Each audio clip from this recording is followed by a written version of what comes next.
las prohibiciones en la vía pública. Y es importante tener en cuenta que no se puede conducir con impedimentos, que no se puede conducir cuando estamos abreviando la distancia entre un vehículo y otro, y así van a señalarse pautas prohibitivas especiales de la ley, todas las cuales están orientadas a un tránsito seguro y fluido. Me interesa solamente señalar en el inciso W y X, por ejemplo, circular con vehículos que emitan gases, humos, ruidos, radiaciones u otras emanaciones contaminantes del ambiente que excedan los límites reglamentarios. Es una pauta ambiental en la conducción, está prohibido hacerlo.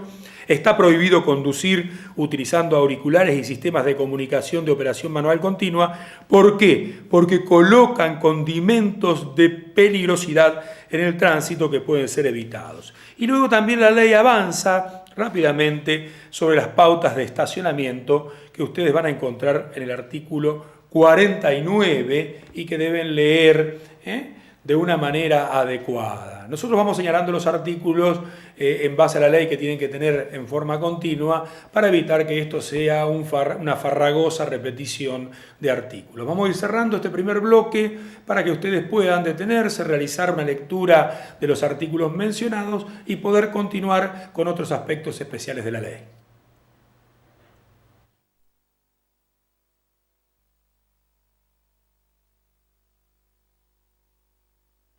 Vamos a continuar con este análisis de la ley y ahora vamos a ingresar en una cuestión que es muy interesante, que es el tema de las reglas especiales.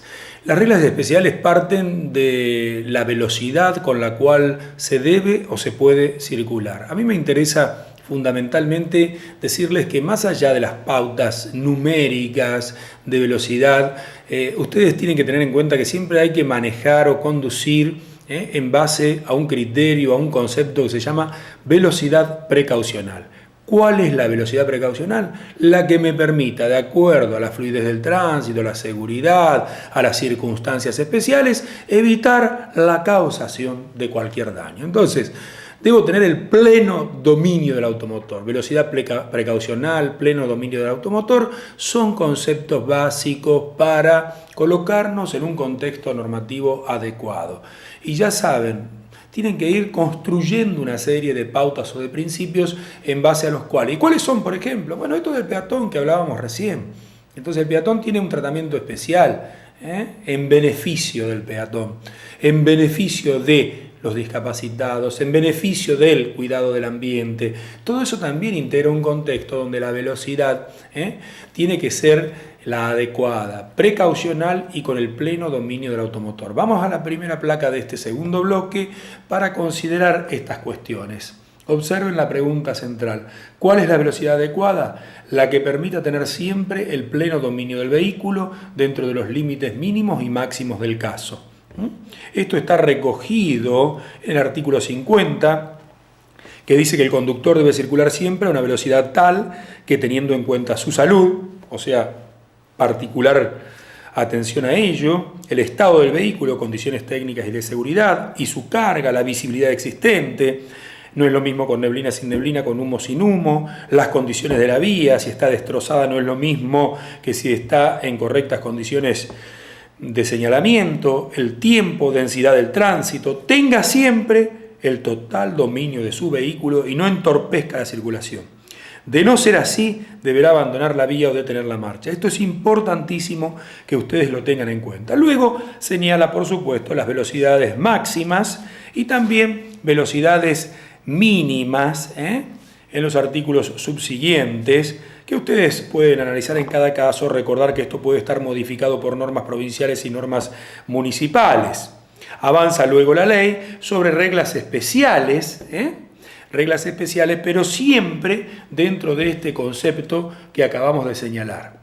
En materia de transporte, hay exigencias particulares que deben ser integradas con la normativa especial del transporte. Recuerden que en clases anteriores les he señalado que el transporte tiene sus particularidades. ¿Por qué? Porque aquí lo que se atiende es a la circulación de los medios de transporte, de cargas o de pasajeros. Pero estos medios de transporte tienen su regulación especial, minuciosa, es todo un mundo normativo el del transporte que debe ser conocido, analizado e integrado a estas reglas especiales para la circulación. Siempre hay que recordar que particularmente en el transporte de personas se es muy exigente en las condiciones de seguridad. El transporte de escolares tiene una responsabilidad muy particular y especial que ahora vamos a ir viendo. En el transporte de cargas hay que cuidar de no generar riesgo, pero tampoco de no afectar la vía especial. Volvemos a la placa para continuar el desarrollo y ustedes puedan ir fijando algunas de estas cuestiones que estoy señalando. Acá hay que recordar otra cosa, el concepto de organizador. ¿Por qué? Porque, se los reitero, aunque vamos a dedicarle más adelante un bloque especial, el transportista, la empresa de transporte, está organizando una actividad y en esto la Corte Suprema de Justicia de la Nación nos ha dado uno de los nuevos conceptos jurídicos fundamentales, que es el de organizador. El organizador tiene una especial responsabilidad. Y esta especial responsabilidad hace que se hayan cruzado los límites clásicos de la responsabilidad civil. Entonces tenemos una responsabilidad del organizador y una responsabilidad tradicional. Ténganlo siempre en cuenta cuando tengan que resolver un conflicto donde participa un usuario con un transportista. En este caso, seguramente la responsabilidad del transportista, sea de base legal o jurisprudencial, va a estar un poquito más allá, por la obligación de seguridad, el deber de garantía, la confianza, la información, que son cargas y obligaciones que están en cabeza del empresario y no del usuario. Volvemos a las placas para retomar el análisis normativo de la ley nacional. Allí, vuelvo a recordarles, deben circular en adecuadas condiciones de seguridad, mucho más si somos organizadores de un transporte.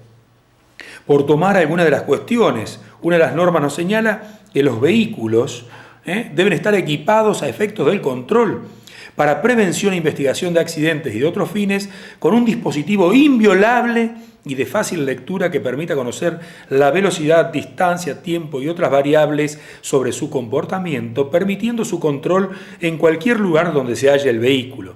Esto es para permitir que no se manipulen los controles de aquellos elementos que pueden haber tenido alguna incidencia o pueden tener alguna incidencia en la conducción y en los accidentes de la circulación.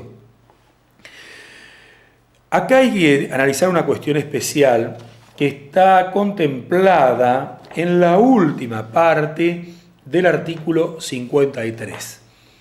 Y es que cuando se verificase la circulación de un vehículo en infracción a lo señalado, recuerden, vehículo de transporte, se dispondrá la paralización del servicio y la retención del vehículo utilizado hasta subsanarse las irregularidades comprobadas. Ustedes observen que es mucho más gravoso el tratamiento de la autoridad sobre el vehículo de transporte que sobre un vehículo particular. Cuidado con esto, que es una pauta muy importante. Señala luego la norma, reglas especiales para el transporte público, y en el transporte de escolares, esto sí quiero retenerlo particularmente, se señala en el artículo 55 que en el transporte de escolares o menores de 14 años debe extremarse la prudencia en la circulación y cuando su cantidad lo requiera serán acompañados por una persona mayor, con asientos y condiciones de seguridad, y adecuados al transporte tan especial que nosotros tenemos en materia de escolar. Han existido enorme cantidad de accidentes de transporte escolares, porque el transporte escolar es un transporte especial, muy preciado para la sociedad. Acá yo entiendo que esta pauta normativa dice deben extremarse los cuidados, se corresponde con el artículo 902 del Código Civil. O sea, quien tiene mayor responsabilidad es aquel que está a cargo de una organización.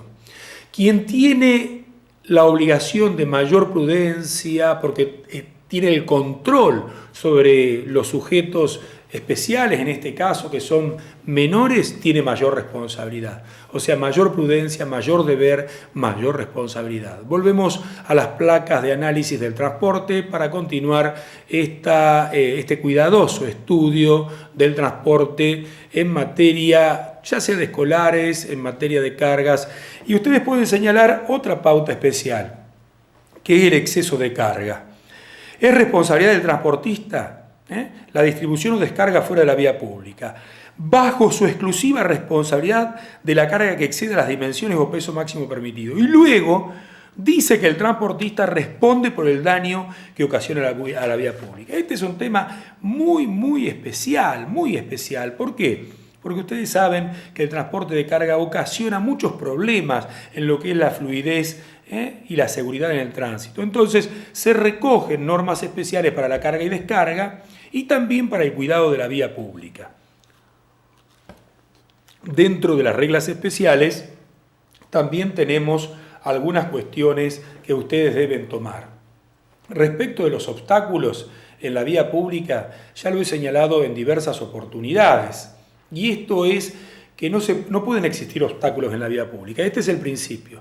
Y el obstáculo sea causado por el propio vehículo o por un elemento extraño a la circulación, al vehículo y al conductor, deben ser removidos. Sea por quien tiene el poder sobre la cosa, quien ha colocado el obstáculo, quien conduce el obstáculo, quien tiene la disposición sobre el obstáculo, o por las autoridades públicas o aquellas concesionarias de peaje, por ejemplo, donde se ha delegado el cuidado de la vía pública.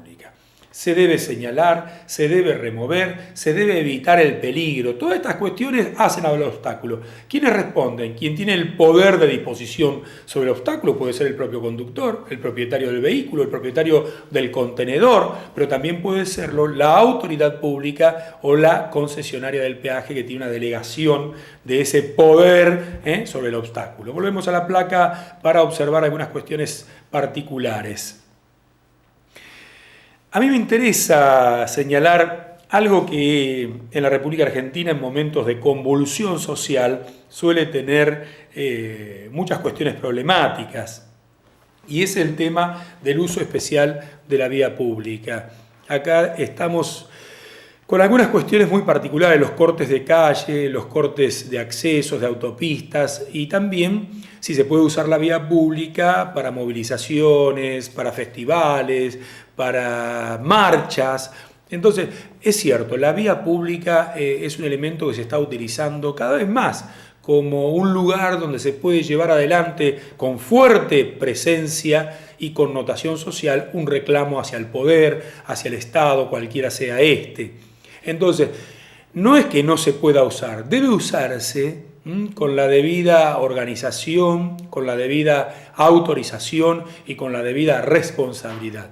Y quien usa la vía pública en violación de las reglas del tránsito, en violación de las reglas de seguridad, sin la autorización y sin la organización autorizada, deberá responder. Y tanto es así que la propia norma exige al organizador, esto es de muy difícil cumplimiento, que tome un seguro de responsabilidad civil por los daños que se pudieran causar.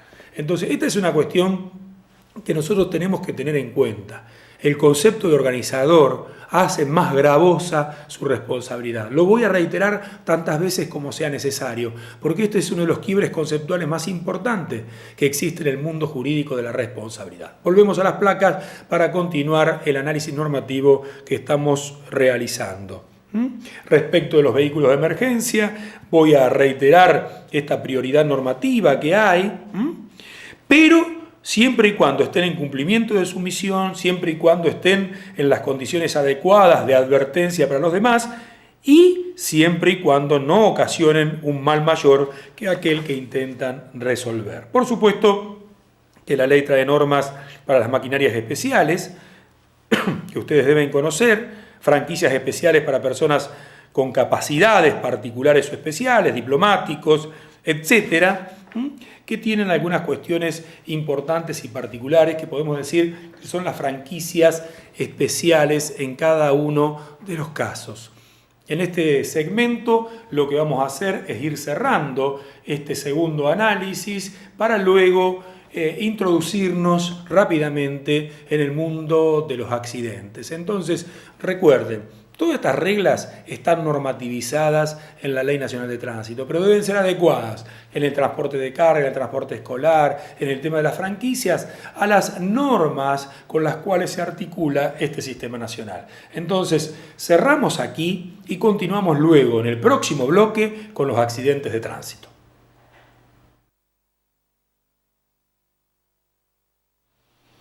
Bien, vamos a analizar el tema más problemático para nosotros, pero en un bloque autónomo, que es el tema de los accidentes.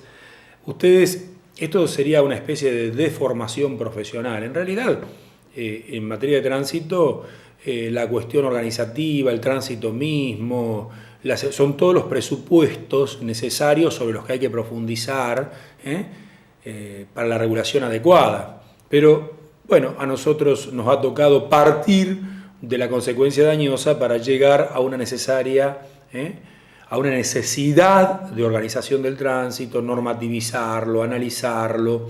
Entonces, es acromegálico. Aquí el accidente tiene una presencia sumamente importante. El accidente, la cantidad de muertes, la cantidad de lesionados, los problemas que se causan en el tránsito en virtud de un accidente, ha hecho que la ley se ocupe particularmente de este tema en 4 o 5 artículos a partir del artículo 64, pero a mí me interesa que ustedes tengan en cuenta esta grave problemática y que interactúan todas las cuestiones. Si nosotros tenemos una vía pública